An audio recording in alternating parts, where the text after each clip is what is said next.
Hola, sóc Enric Aguilar, el creador del joc. En este videotutorial vos explicaré com jugar a la Fallera Calavera 3, l'expansió del joc que afegeix cartes, un tauler i noves mecàniques.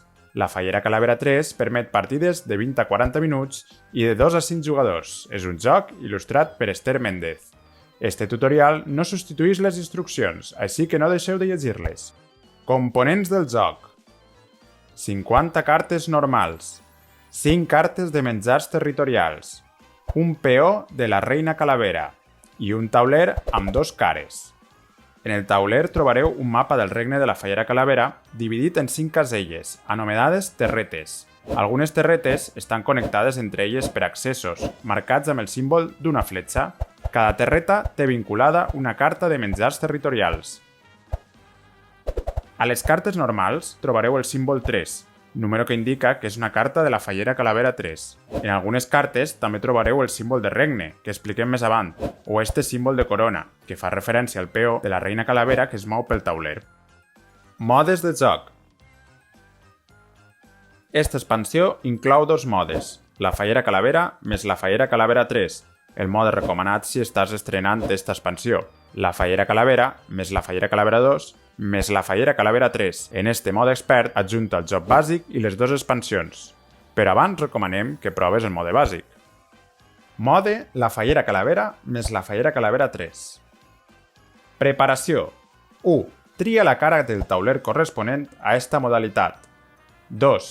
Reparteix a l'atzar i cara avall una carta de menjars territorials per a cada jugador. Estes cartes són ocultes i només les poden mirar els seus propietaris. Les cartes que sobren es guarden a la caixa sense mirar-les.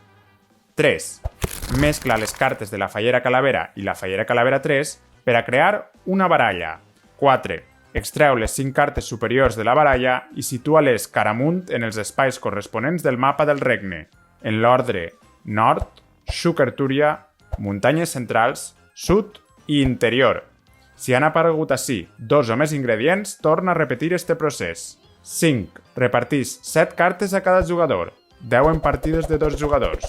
I 6. Situa el peó en la casella d'inici del mapa. Objectiu del joc. L'objectiu del joc continua sent el mateix, aconseguir 5 ingredients, però atenció, esta expansió et permet guanyar amb una paella de 4 ingredients si, a més, el peó de la Reina Calavera en eixe moment està en la terreta corresponent als teus menjars territorials. Com es mou la Reina Calavera?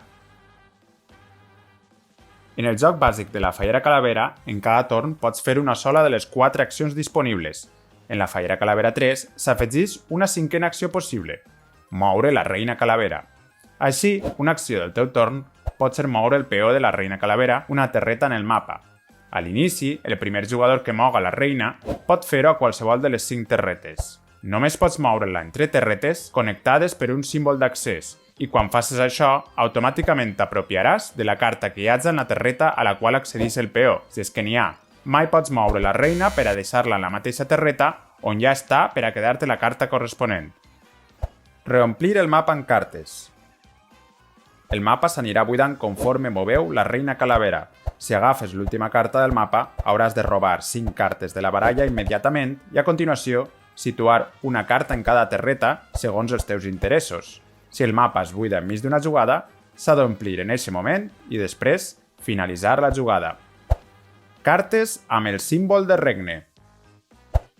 Algunes cartes tenen el símbol de regne. Si l'últim que fas en el teu torn és moure la Reina Calavera i agafar una carta del mapa que té el símbol de regne, tindràs a continuació una acció addicional disponible. Fins i tot pots encadenar moviments en el mapa utilitzant les accions addicionals si hi ha diverses cartes amb el símbol de regne. El símbol de regne només s'utilitza si la carta amb el símbol està en una terreta del mapa.